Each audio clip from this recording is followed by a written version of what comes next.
Makibaka! Huwag matakot! Ang tao, ang bayan! Ngayon ay lumalaban! Mabuhay po kayong lahat.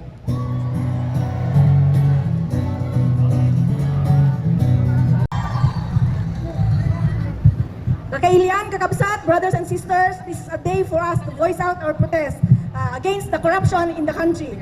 So we, the women working for justice and peace in the Cordillera, join this nationwide protest against corruption. We raise our voices as women, as mothers, as daughters, as indigenous peoples, and as defenders of our land and dignity. We gather here in rage and in remembrance, rage against massive corruption that continues to bleed our people dry.